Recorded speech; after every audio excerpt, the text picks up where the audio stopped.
शुरुआत कहाँ से हुई, कब हुई, इसकी बारीकियां पूरी तरह उजागर नहीं है। मानव जीवन कहाँ से सफर के अस्तित्व में आया, हवा, पानी, आग, उन विशाल डायनासोर के वक्त के बाद से या बिग बैंग के बाद से, ये बेहद रोमांचक है। आखिर इंसान का जन्म हुआ कैसे और इंसानों की तादाद कैसे बढ़ी। हजारों वर्ष पूर्व जब धरती पर आसमान से उल्का गिरने शुरू हुए, तब आसमान पर बिजली गरज रही थी। तभी एक उल्का पानी में जा गिरा।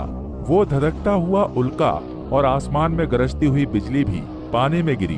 तभी इन दोनों के मिश्रण से पानी के अंदर एक सेल्स का निर्माण हुआ और ये सेल्स खुद का क्लोन बनाने लगा।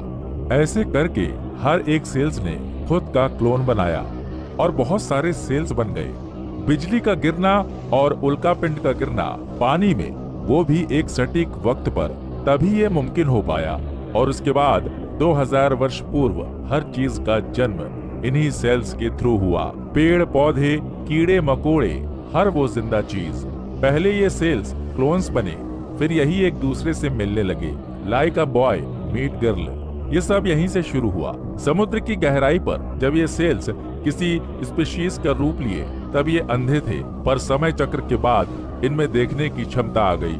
और फिर समय चक्र के साथ 5120 वर्ष के बाद पहले सबसे चमत्कारी ऑर्गन बना इन्हीं स्पीशीज के अंदर, वो था ब्रेन। दुनिया का पहला ब्रेन जो इन्हें कुदरत को समझने में मदद करने लगा और पानी पर जीवन चलता रहा। फिर अचानक सारी स्पीशीज या मछलियां मरने लगी। कार्बन डाइऑक्साइड की कमी की वजह से और उनके डेड सेल्स से फिर नए सेल्स का जन्म हुआ, जो कि पानी और हवा दोनों में सांस लेने में सक्षम थे।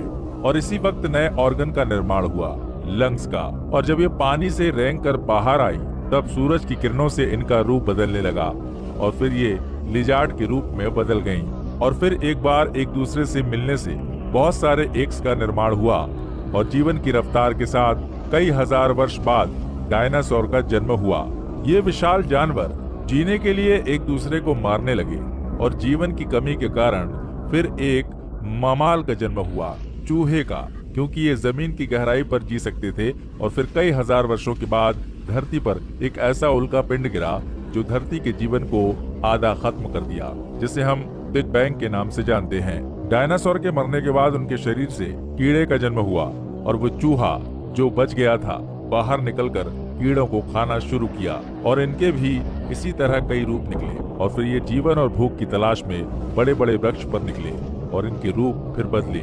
पेड़ पर रहने वाले जीव बने, फिर बंदर और वक्त के साथ वनमानुष। पर जीवन जैसे जैसे बढ़ता गया, भूख के लिए संघर्ष बढ़ता गया और तभी ये वनमानुष मांस खाने पर मजबूर हुए।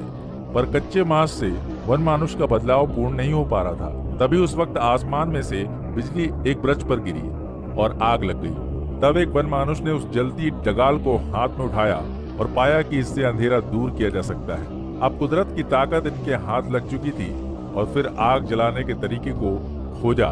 तब दिमाग के बदलाव सीमित थे।